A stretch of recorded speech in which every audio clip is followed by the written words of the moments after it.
ನಾವು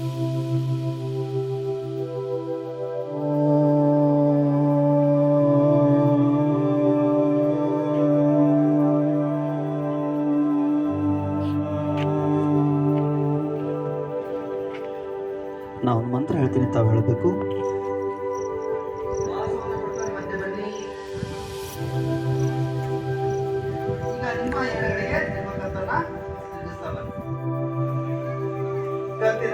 ಸರಳ ವ್ಯಾಯಾಮ, ತುಂಬಾ ಆರೋಗ್ಯಕರ ವ್ಯಾಯಾಮ. ನಿಧಾನವಾಗಿ ಶ್ವಾಸ ಬಿಡ್ತಾ ಮಧ್ಯೆ ಬನ್ನಿ.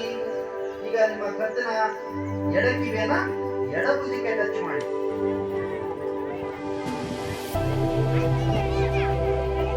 ನಿಧಾನವಾಗಿ ಬಿಡಿ. ಬಲಗಾಲನ ಮಡಿಸ್ತಾ ವಜ್ರಾಸನ. ಮತ್ತೆ ಎರಡು ಕಾಲನ್ನು ಮಡಿಸ್ತಾ ಬನ್ನಿ ವಜ್ರಾಸನಕ್ಕೆ. ಸ್ಥಿರಂ ಸುಖಂ ಆಸನಂ, ತುಂಬಾ ಆರೋಗ್ಯಕರ ಆಸನ ವಜ್ರಾಸನ. ಮಂಡೆ ನೋವಿನ ಸಮಸ್ಯೆಗೆ ರಾಮಬಾಣ, ಅದ್ಭುತವಾದ ಆಸನ ವಜ್ರಾಸನ. ಮುಂದುವರೆದ ಆಸನ ಅರ್ಧ ಉಷ್ಟ್ರಾಸನ. ಎರಡು ಸ್ವಲ್ಪ ಮೇಲೆ ಹೇಳಿ, ಸೊಂಟವನ್ನ ಟಚ್ ಮಾಡ್ತಾ ನಿಧಾನವಾಗಿ ಮಧ್ಯೆ ಬರಬೇಕು. ಈಗ ಅದರಲ್ಲಿ ಮುಂದುವರೆದ ಭಾಗ ಪೂರ್ಣ ಉಷ್ಟ್ರಾಸನ.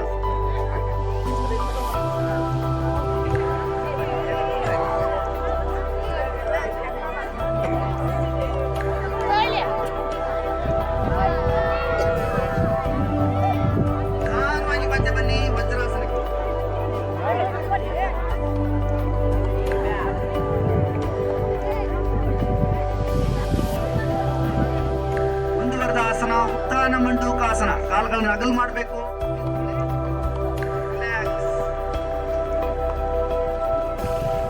ಕುಳಿತು ಮಾಡುವ ಇನ್ನೊಂದು ಆಸನ ಸಕ್ಕರೆ ಕಾಯಿಲೆಗೆ ರಾಮಬಾಣ ವಕ್ರಾಸನ. ಬಲಗಾಲನ್ನು ಮಡಿಸ್ಕೊಳ್ಳಿ. ಎರಡು ಕೈಗಳನ್ನ ಮೇಲೆತ್ತಿ, ಬಲಗೈನ ಹಿಂದೆ ಇಡಿ. ಮಕರಾಸನದ ಅಭ್ಯಾಸ. ಕೈಗಳ ಮೇಲೆ ನಿಮ್ಮ ಹಣೆಯನ್ನ ಇಟ್ಟು ಮಕರಾಸನ. ಎರಡು ಕೈಗಳು ಮುಂದೆ ಇರಬೇಕು.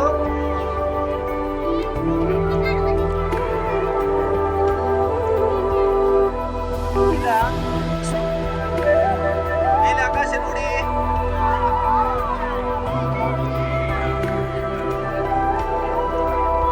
ಶ್ವಾಸ ಬಿಡ್ತಾ ನಿಧಾನವಾಗಿ ಕೆಳಗೆ. ಈಗ ನಿಮ್ಮ ಎರಡು ಕೈಗಳನ್ನ ತೊಡೆಯ ಕೆಳಭಾಗದಲ್ಲಿ ಇಡಬೇಕು. ತೊಡೆಯ ಕೆಳಭಾಗದಲ್ಲಿ ಇಡಿ. ಎರಡು ಕಾಲುಗಳನ್ನು ಮಾತ್ರ ಎತ್ತಿ ಶಲಭಾಸನ.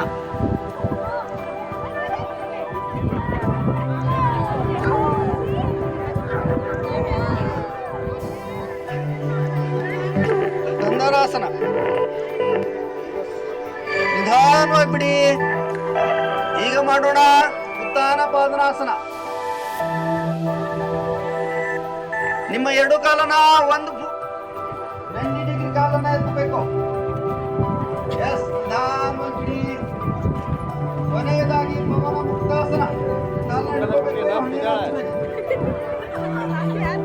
ವಿಶ್ರಾಂತಿ. ಸುಂದರವಾದ ಸಂಗೀತವನ್ನ ಕೇಳ್ತಾ ಆನಂದದಿಂದ ವಿಶ್ರಾಂತಿಯನ್ನ ಮಾಡಿ.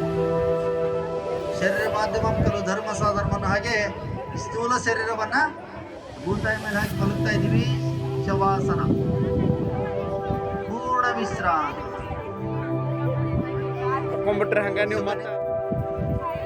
ದಯಮಾಡಿ ಈ ಕಡೆ ಸ್ವಲ್ಪ ಗಮನ ಕೊಡಬೇಕು.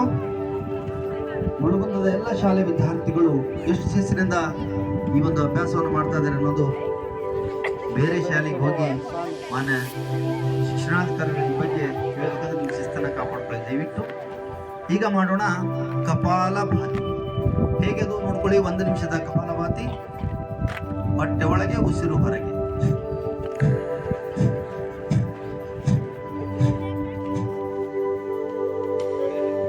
ನಂತರ ಎಡಗಡೆ ಮುಖನ ಬಂದ್ ಮಾಡಿ ಬಲಗಡೆಗೆ ಬಿಡಿ.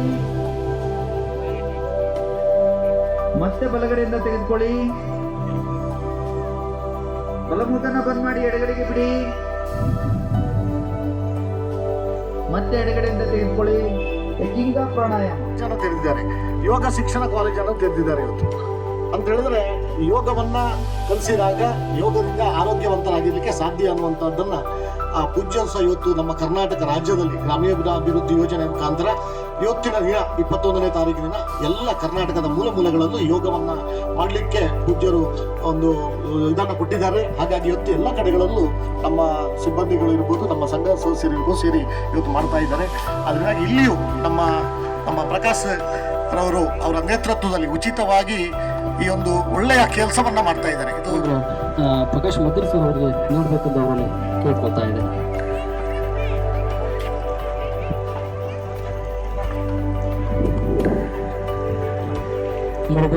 ಮುಳಗುಂದದಲ್ಲಿ ಯೋಗವನ್ನು ಪರಿಚಯಿಸಿದಂತಹ ಧೀಮಂತ ವ್ಯಕ್ತಿ ಪ್ರಕಾಶ್ ಮದ್ರಿ ಸರ್ ಅವರು. ಯಾಕಂದ್ರೆ ಈ ಕಾರ್ಯ ಬಹಳ ಸುದೀರ್ಘ ವರ್ಷಗಳ ಕಾಲ ಯೋಗ ತರಬೇತಿ ನೀಡ್ತಾ ಇದೆ. ಪ್ರಕಾಶ್ ಮದ್ದೂರ್ ಅವರು ಮುಳಗುಂದದಲ್ಲಿ ಹಾಕಿಬಿಟ್ಟಿದ್ದಾರೆ. ಅಷ್ಟೇ ಅಲ್ಲ, ಯೋಗವನ್ನು ತಾಲೂಕು ಮಟ್ಟ, ಜಿಲ್ಲಾ ಮಟ್ಟ, ರಾಜ್ಯ ಮಟ್ಟ, ರಾಷ್ಟ್ರ